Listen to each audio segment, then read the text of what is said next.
అందరికీ నమస్కారం. ఓం శ్రీ మాత్రే నమః. బాగా డబ్బులు ఉన్నవారి రహస్యం ఇదే. ఉప్పు జాడిలో ఈ 3 వస్తువులు వేస్తే వద్దన్న డబ్బులే డబ్బులు. లక్ష్మీదేవి మీ ఇంటి తలుపు తడుతుంది. బాగా డబ్బున్న వాళ్ళు అంత డబ్బును ఎలా సంపాదించగలుగుతున్నారు? వాళ్ళు ఎందుకంత ఐశ్వర్యవంతులు అవుతున్నారు? ఈ సందేహం చాలా మందికి ఉండే ఉంటుంది. వాళ్ళంతా ఐశ్వర్యవంతులుగా ఉండడానికి ఒక పరిహారం ఎంతో ఉపయోగపడుతుంది. కేవలం ఉప్పు జాడిలో ఒక 3 ముఖ్యమైన వస్తువులు వేయడం వల్ల వీరు ఎంతో గొప్ప ఐశ్వర్యవంతులు కాబోతున్నారు. మీరు వద్దన్నా సరే లక్ష్మీదేవి మీ తలుపు తట్టేంత మహిమ ఈ పరిహారానికి ఉంటుంది. ఈ వస్తువుల్ని మన ఇంట్లో ఉండే ఉప్పు జాడీలో వేయడం వల్ల మీకు ఎంతో మేలు కలుగుతుంది. ఐశ్వర్యవంతులు అవుతారు. శ్రీ మహాలక్ష్మి కటాక్షం ఉంటుంది. ఈ పరిహారం గురించి ఇప్పుడు పూర్తిగా వివరంగా తెలుసుకుందాం. సాధారణంగా ప్రతి ఒక్కరి ఇంట్లో ఉండేది ఉప్పు.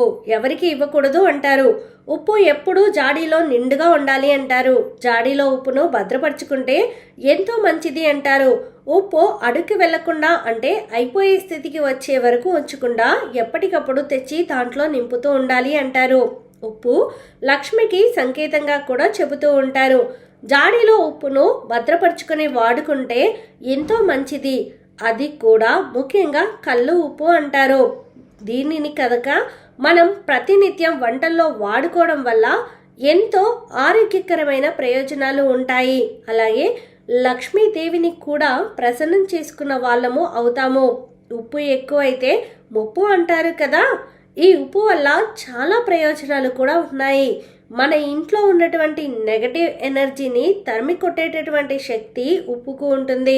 మనందరికీ తెలుసు, ఇంట్లో పిల్లలు ఉన్నా లేకపోతే నూతనంగా పెళ్ళైన దంపతులు ఉన్నా దిష్టి తీసేటప్పుడు ఉప్పుని వాడుతూ ఉంటారు. మనకున్న నెగటివ్ ఎనర్జీని బయటకు తీసేటటువంటి శక్తి ఉప్పుకు ఉంటుంది. అంతేకాదు, ఉప్పుతో కొన్ని పరిహారాలు చేయడం వలన మనకి మంచి ప్రభావాలు ఏర్పడతాయి. వాస్తు దోషాన్ని దూరం చేసుకోవడానికి కూడా ఉప్పును ఉపయోగిస్తూ ఉంటారు. అందుకే ఉప్పును పర్యావరణ శుద్ధి అని కూడా అంటారు. ఉప్పుతో చేసే పరిహారాల వల్ల మనకి లక్ష్మీ కటాక్షం కలుగుతుంది.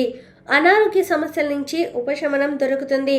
చిన్న చిన్న ఇబ్బందులు, పరిస్థితుల్లో గందరగోళంలో ఏం చేయాలో తెలియక ఇబ్బంది పడుతూ ఉంటే ఈ సమస్య నుంచి మనల్ని కాపాడే శక్తి ఉప్పుతో చేసే పరిహారాలకు ఉంటుంది. అలాగే నెగటివ్ ఎనర్జీని దూరం చేస్తుంది. చెడు గాలులు, చెడు పరిస్థితుల నుంచి మనల్ని కాపాడుతుంది. ఎన్నో రకాల లాభాలు ఉప్పుకి ఉంటాయి.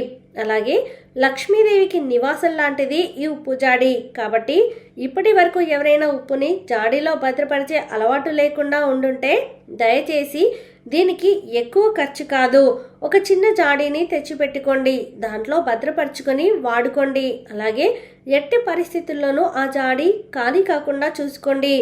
ఎప్పుడూ ఉప్పు నిండుగా ఉండాలి, ఎవరికి ఇవ్వకూడదు. ఇది ముఖ్యమైనటువంటిది. లక్ష్మీదేవి కొలువై ఉండేటటువంటి సాధనంగా చెబుతూ ఉంటారు. ఎవరైనా అడిగితే ఇచ్చేస్తే మన లక్ష్మీదేవి వెళ్ళిపోయినట్టే. కాబట్టి ఉప్పు ఎవరు అడిగినా ఇవ్వకండి. అది అందరూ పాటించవలసిన అంశం. ఇక మనం చేయాల్సినటువంటి పరిహారం విషయానికి వస్తే, ఉప్పు జాడీలో ఒక ముఖ్యమైన వస్తువులు గురువారం కానీ శుక్రవారం నాడు కానీ ఉప్పు జాడీలో అడుగు భాగాన ఒక పసుపు రంగు క్లాత్ని వేయండి. చిన్నది హ్యాండ్ కర్చీఫ్ అంత ఉన్నా చాలు. ఈ చిన్న పసుపు రంగు క్లాత్ని ఉప్పు జాడీలో అడుగు భాగానే పెట్టండి. అయితే ఈ పసుపు రంగు క్లాత్ మీరు ఎలాంటిది వాడాలంటే కేవలం ఇంతవరకు ఉపయోగించనిది మాత్రమే వాడాలి. కొత్తది ఏదైనా ఉపయోగించనిది వాడాలి. లేదా పసుపు రంగు క్లాత్ ఏది దొరకట్లేదు అంటే తెల్ల రంగు క్లాత్ని తీసుకొని దానిని శుభ్రంగా కడిగేసి పసుపు రాసి ఆరిన తర్వాత దాన్ని పరిహారంలోకి వాడుకోవచ్చు. ఇలా పసుపు రంగులో ఉన్నటువంటి చిన్న క్లాత్ని ఉప్పు జాడి అడుగు బాగానే పెట్టి ఆ తర్వాత ఇందులో 9 వక్కలు వేయండి. ఈ 9 అనేది ఎందుకంటే నవదుర్గలకి ఈ 9 సంకేతంగా మనం 9 వక్కలను ఇందులో వేస్తాం.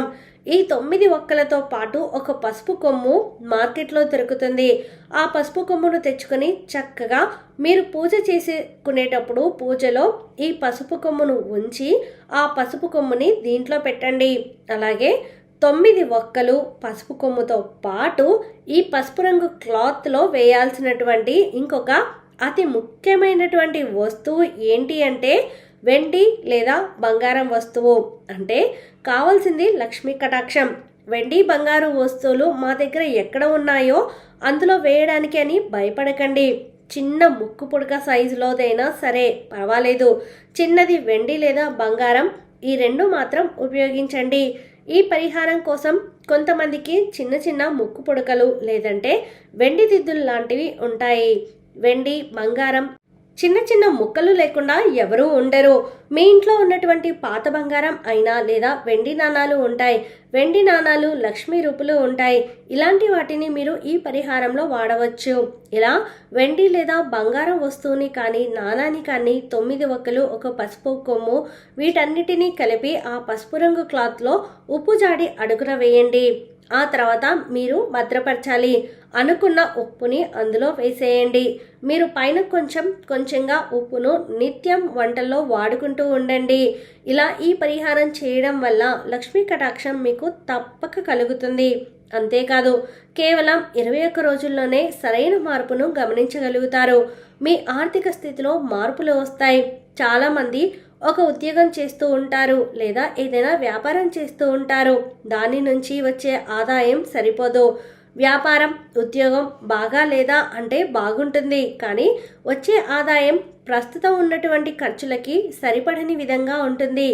ఇటువంటి సందర్భంలో ఏమనిపిస్తుంది అంటే ఇంకొక ఆదాయ మార్గం ఉంటే బాగుండు, ఇంకేదన్నా చిన్న వ్యాపారం ఉంటే బాగుండు అనిపిస్తుంది. అలాంటి వాళ్ళకి ఒక చక్కటి ఆలోచన వస్తుంది. కొత్త వ్యాపార ఆలోచన రావడం, దానిని మీరు ఆచరణలో పెట్టడం, దాని నుండి లాభాలు రావడం, ఆదాయం సంపాదించడం కూడా జరుగుతుంది.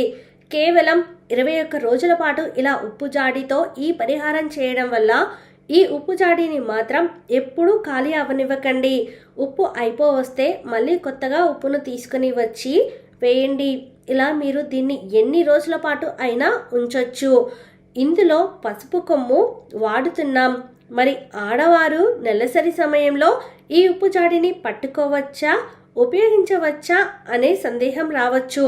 ఒకవేళ మీరు నెలసరి సమయంలో ఉన్నా కూడా ఈ ఉప్పు జాడీని పట్టుకోవడంలో ఎటువంటి ఇబ్బంది ఉండదు. కాకపోతే తలంటు స్నానం చేసుకున్న తర్వాత మీరు ఉప్పు జాడీని పట్టుకోవచ్చు. ఏ విధమైనటువంటి ఇబ్బంది ఉండదు. లేదు ఎందుకు వచ్చిన ఇబ్బంది అనుకుంటే ఆ 1 లేదా 2 రోజుల పాటు ఈ జాడీ ఉప్పులు కదిలించకుండా సాల్ట్ని వేసుకుంటే సరిపోతుంది. లక్ష్మీదేవి అనుగ్రహం కోసం మీరు మనసులో గట్టిగా సంకల్పం చెప్పుకోండి. ఇలాంటివి చేయడం వల్ల కేవలం 21 రోజుల్లోనే మంచి మార్పులు మీ ఆర్థిక స్థితిని చూస్తారు.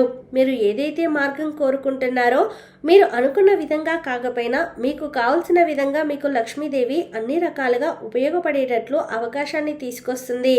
ఈ పరిహారాన్ని తప్పక పాటించండి. అలాగే ఇప్పటికే ఈ పరిహారాలు చేసి ఐశ్వర్యవంతులు అయిన వారు ఇప్పటికీ పరిహారంతో చాలా సంతోషంగా ఉన్నవాళ్ళు చాలామంది ఉన్నారు. మరి ఇంకెందుకు ఆలస్యం, మీరు కూడా ప్రయత్నించి మంచి మార్పులను పొందండి. ఈ వీడియో మీకు నచ్చితే ప్లీజ్ లైక్ చేయండి. మరికొంతమందికి వీడియోని షేర్ చేయండి. ఫస్ట్ టైం ఛానల్ని చూస్తున్న వారు సబ్స్క్రైబ్ చేసుకుని పక్కనే ఉన్నటువంటి బెల్ ఐకాన్ని క్లిక్ చేయండి. సర్వేజన సుఖినో భవంతు.